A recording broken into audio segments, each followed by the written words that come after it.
다음 코너로 넘어가 볼까요? 저희 코너 이름이 단짠단짠입니다.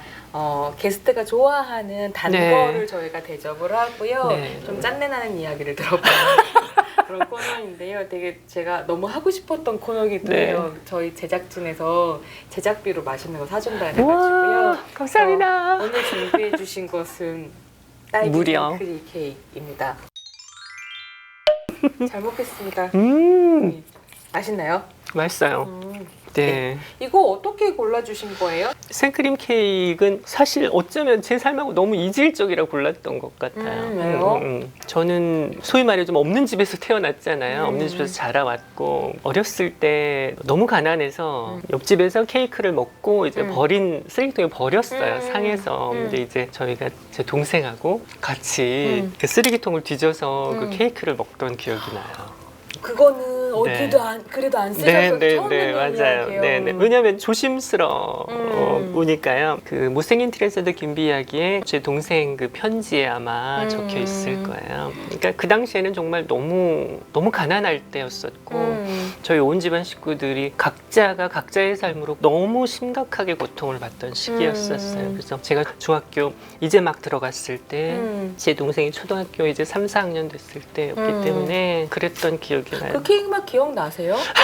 기억은 안 나죠. 네, 기억은 안 나는데 그 쓰레기통이 기억이 나죠. 이 미군 부대에서 가져온 이 드럼통 같은 데였던 걸로 기억을 하거든요. 워낙 시골이었고 옛날이었으니 정말 옛날이었으니까 그 어두침침한 곳에서 동생이랑 같이 근데 네. 그 어렸을 때 그 가난했던 기억 같은 게 지금까지 영향을 미치는 게 있을까요? 있어요. 물론 벗어나기는 해요. 삶이라는 것이 끊임없이 이렇게 지속되고 흘러가는 것이기 때문에 하나로 규정할 수 없고 그 시간이 영원히 지속되지는 않지만 그 시간을 일단 지나쳐 왔다면 그 시간이 평생 그 사람의 몸속에 머릿속에 감정 속에 흔적으로 저는 남아있다고 생각해요. 네. 정말 안타깝고 속상한 일이지만 그런 것 같아요.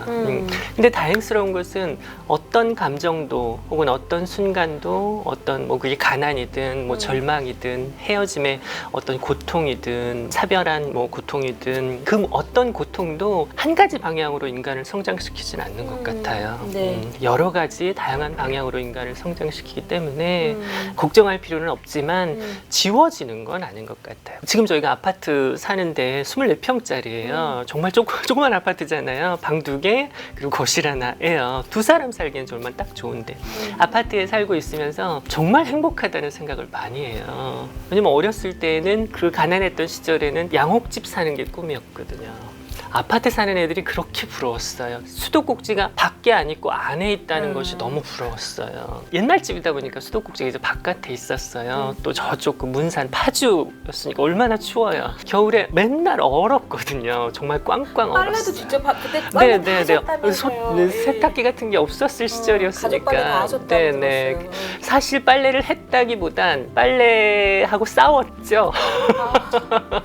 너무 어렸으니까 제대로 그걸 빨래를 했겠어요. 하다가 손이 뻘개지고 동상 걸리고 그랬던 기억들이 있어요. 아파트 살면서 그 24평짜리 아파트가 너무 평온할 때가 많아요. 혼자 집에 이렇게 있으면 우리 신랑은 맨날 제가 혼자 있는다고 뭐라 하지만 사람 안 만난다고 뭐라 하지만 그 평온함이 이 책에서 되게 느껴져요, 사실. 그래서 문득문득 이렇게 소파에 이렇게 누워서 이렇게 그 베란다 창밖으로 하늘이 보이거든요. 네. 이렇게 보면 아, 참 김비 팔자 좋네. 사실 제가 TMI 준비하면서 김비 작가님을 첫 게스트로 떠올렸었던 것은 2018년에 김비 작가님이 페이스북에 쓰신 어떤 글 하나 때문이었어요. 근데 이제 그 글의 어떤 내용이었냐면 오빠는 아직 막 거부하고 이럴 때 인정하려고 들지 않고 이럴 때 새언니가 김비 작가님 화장해 주시고 어머니가 보듬어 주시고 하셨던 이야기를 쓰신 내용이었었거든요. 근데 그 글이 너무 아프고 하지만 너무 아름다워서 되게 큰 인상을 받았었고 꼭 뵙고 싶다 그런 생각했었거든요.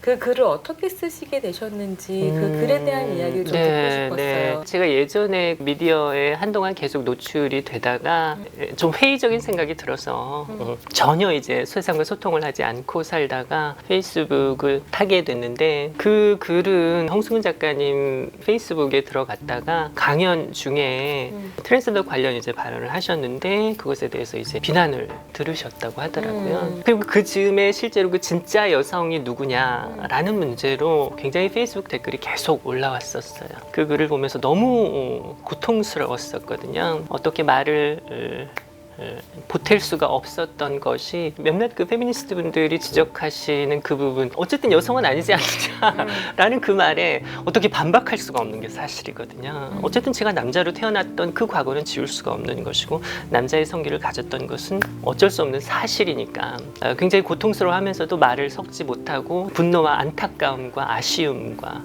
그런 것들만 계속 커갔던 기억이 있어요. 왜냐하면 트랜스젠더로서 제 정체성을 드러냈을 때 가장 곁에 힘이 돼주고 우리 곁에 있구나라고 느꼈던 것들이 당연히 여성분들이셨거든요. 그 위로나 그 응원이 정말 큰 힘이 많이 됐었던 기억이 있어요. 모든 것들을 이렇게 마치 없었던 것처럼 하는 혐오의 말들이 계속 활자로 찍혀서 남는 거예요, 페이스북에. 그래서 그게 너무 고통스럽다가 이대로 있다가는 이게 정말 끝도 없이 치닫겠구나라는 생각이 좀 들었어요. 혐오의 말들만, 분노의 말들만 계속 오가다가. 어쨌든 나이를 먹어가고 있는 트랜스젠더 한 사람으로서 좀 끌어안고 싶었어요. 그 혐오의 말들이요? 왜냐하면 저는 그들의 고통이나 통증을 저도 이해하고 있기 때문에 서로에게 상처를 계속 내면서 공허한 승리감에 도취하는 일들이 정말 너무 무의미하고 쓸모없는 짓인 것 같았어요. 여성으로 태어나서 여성으로 살고 있으면서 여성의 정체성으로 또 고통스러워하고 있는 분들에게 미안하다는 얘기를 나라도 하고 싶었어요. 그 미안함은 내가 잘못했어 라기보다는 그래, 우리 잘못한 걸로 하자. 시골 가면 그 할머니들이 아유 그래 괜찮아, 아유 고생했어, 이런 감정과 비슷한 거였던 것 같아요. 그 글은 정말 너무 많은 분들이 공유해 주시고 또 공감해 주셔서 정말 저도 너무 놀라워서 걱정스럽기도 했는데, 했어야 하는 말이고, 트랜스젠더들로 인해서 트랜스젠더들이 정체성을 찾아가는 그 과정이 있고, 그 과정이 페미니스트 분들에게 어떤 방식으로 방해가 되거나 장애물이 된다면 밟고 넘어가시라고 저는 말씀을 드리고 싶어요. 밟고 넘어가셔서. 아니요, 저는 안 되는 거예요. 저는 누구도 못 밟고 지나갈 것 같고, 사실은 제가 그 글에 대해서 작가님한테 이렇게 뭐 이런저런 말씀을 드리면서 사실 이런 글을 통해서 하고 싶은 말이 무엇이었냐 여쭤봤을 때 그런 얘기 하셨어요. 그러니까 당신들이 우리에 대해서 가지고 있는 불편함이라고 하는 것은 잘못된 게 아니다. 그것은 거짓말이다. 라고 하셨거든요. 네, 맞아요. 거짓이다. 네, 거짓이라고 했어요. 그 이야기가 좀 궁금합니다. 네, 아까 말씀드렸다시피 우리의 그 정체성을 찾아가는 길과 그리고 여성주의가 가는 그 길이 전혀 정반대의 길이라고 생각하시는 분들이 많은 것 같은데, 제가 보기엔 이게 오히려 나란한 길이 아닌가 싶거든요. 저희 트랜스젠더 여성들에게도 더 많은 역사가 쌓이고 그리고 더 많은 싸움들이 계속 쌓여가고 그리고 사유들이 계속 이어진다면 언젠가는 여성분들이 하시는 지금의 그 싸움과 같은 그 시점에 저희도 지금 도달할 수 있을 때가 저는 올 거라고 생각이 들거든요. 그러니까 결국 우리끼리 손가락질하고 욕하고 제일 끔찍한 말을 꺼내서 서로에게 상처를 주는 일을 하는 것이 아니라 서로를 좀 지켜봐주고 기다려주는 일이 아닐까 싶어요. 물론 트랜스젠더로 보이는 그 몇몇 사람에게 피해를 입었다고 주장하시는 분들도 계시더라고요. 그렇다면 왜 이성애자들은, 비퀴어들은 범죄자가 나타나면 이성의 전체가 매동되지 않는데 성소수자들은 왜 어떤 사람 모두가 다 매도돼야 하는 건지, 저는 그게 정말 말도 안 되는 일이라고 생각하거든요. 그렇죠, 하죠. 맞아요. 한 명의 잘못을 그 사람이 속해 있는 정체성 모두의 문제로 만드는 것. 정말 어리석고 폭력적인 짓이죠. 반드시 우리도 같이 나설 테니까 그 나쁜 사람에 대한 해결을 반드시 했으면 좋겠어요. 단짠단짠의 마지막 질문인데요. 이 스트레스 받거나 우울하거나 힘드실 때 해결하는 한 가지 방법, 노하우 있을까요? 저는 일단은 도망쳐요. 아, 네. 되게 좋은 네, 방법이네요. 완전 도망쳐죠. 아. 일단 도망쳐요. 네, 그 순간으로부터 일단 피해야 하는 편이에요. 저를 먼저 생각해요. 네. 일단 저를 지켜요. 나를 지키기 위해 가장 좋은 것이 뭘까? 그러면 도망치면 도망치고 피하면 피하고 바보짓을 하면 바보짓을 해서 일단 저를 지키는 것이 저는 먼저라고 생각을 하는 편이에요. 비겁해요. 나약해요. 네. 나약하지만 지금까지 살았고 즐겁게 살고 있고 편안하게 살고 뭐 누구한테 해끼지 않고 근데 살고 있기 비겁하다라고 때문에. 얘기하기에 너무 사실 많은 걸 하셨어요. 아닙니다. 전 여전히 비겁한 삶을 지향하고 있고요. 네. 앞으로도 계속 비겁하게 트랜스젠더 여성의 소설가의 삶을 계속 기록할 생각이에요. 그 비겁한 삶을 보여주는데 거리낌이 없을 생각이고요. 감사합니다. 오늘의 노하우 한마디는 비겁하게. 비겁하게 삽시다. 이제 마지막 코너로 넘어가도 될 것 같은데요.